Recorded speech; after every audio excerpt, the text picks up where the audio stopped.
Alright guys, if you watch one of my, or may have mentioned in a couple of my previous videos, I haven't been able to switch primer pockets on all this 5.56 I have ready here, because I was waiting on a warranty part for my lock and load AP primer pocket swage tool.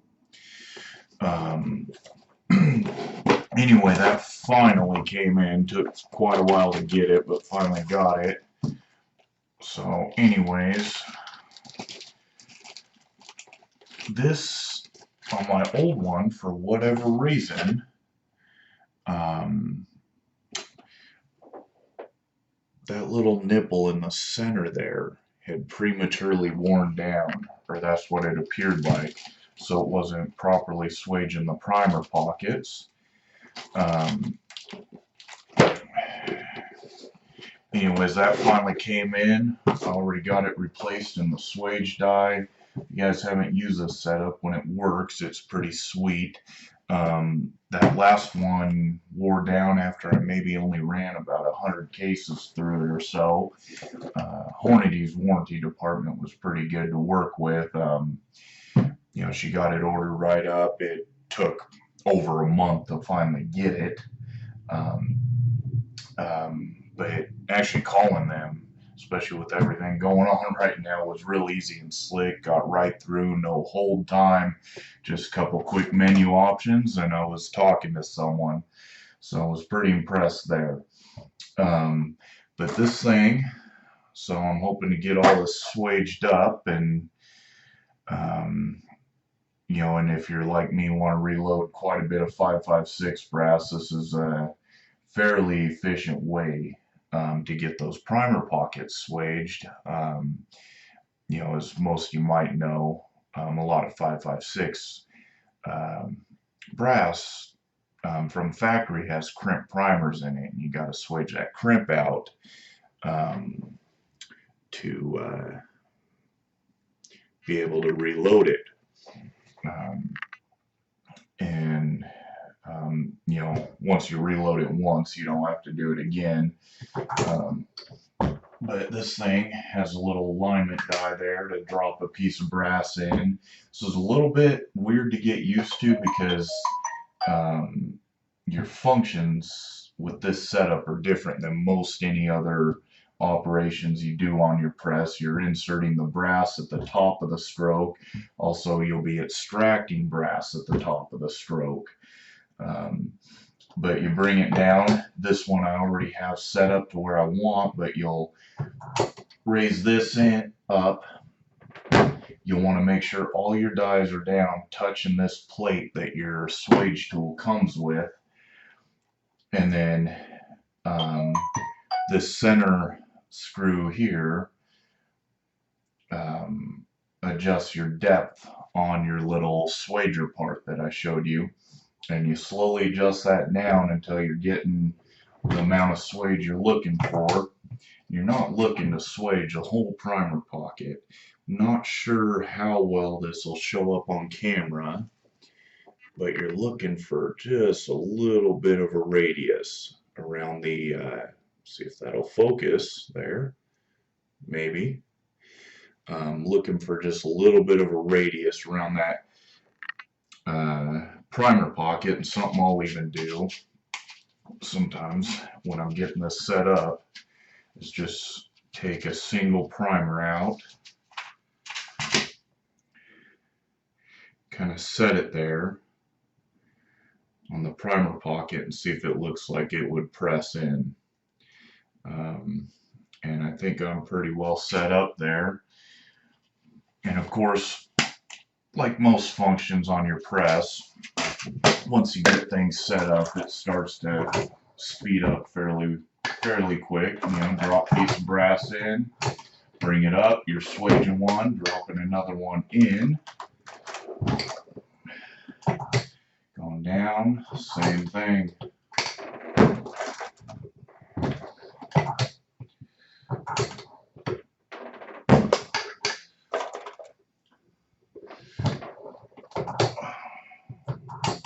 And when you come around to here, there's a little fingers in here that will grab that piece of brass, and that piece of brass will stay in there. And then when you hit it with a second one, the next piece of brass will push that up. And that's looking pretty good. I like it. I'm not going to swage it any more than that.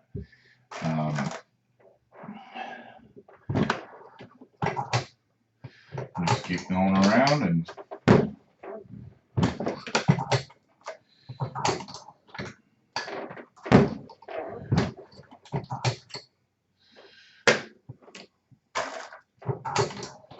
just a little bit, like I said, a little bit to get used to with the hand-eye coordination, especially since it's different than most other operations you'll do on your press.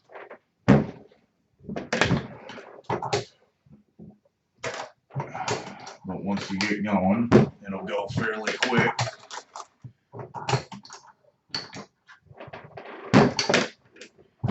And if you read the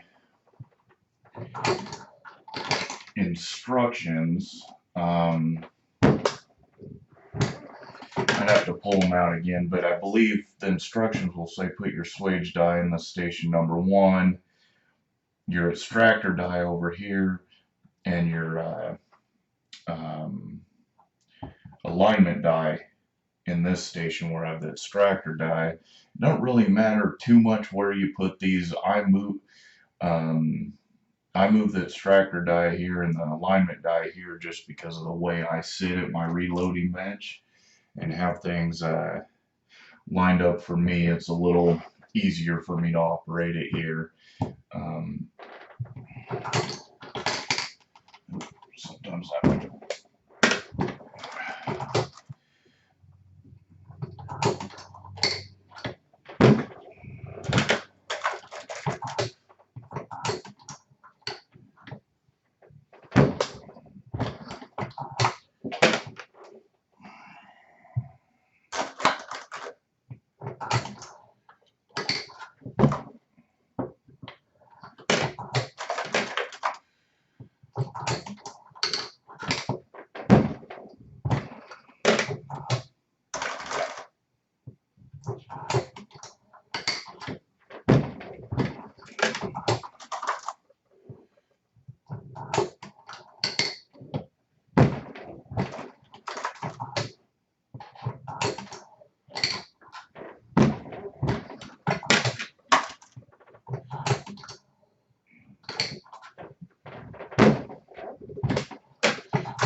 this Hornady Swage tool isn't the most cost-effective way to swage your primer pockets, but it's probably more efficient than a lot of ways I've seen out there. I believe this set did run me about $100. If you shoot military style 308 or 7.62 NATO, they do make a swage kit in that size as well. But yeah, if you're looking for swage setup, this wouldn't be a bad way to go. Like I said, I did have to get a warranty part from them. Hopefully this one will last longer, and I'm sure I'll do a follow-up on that, but I'll get this stuff all swaged up. All this brass has already been resized, decapped, trimmed, chamfered, deburred. So I'll get it swaged up. I'll run it through the tumbler with some corn cob and brass polish for about 2 hours or so. And if you watched a couple of my previous videos, this is some of that same brass that I found out in the woods. Still working with that stuff, and so we'll get it finished swaging it, get it all polished up, and then here shortly I'll do a reload video with it, do some load development using No Bullet I found. So make sure you like and subscribe so you get informed about that when that comes out, and we'll see you guys around.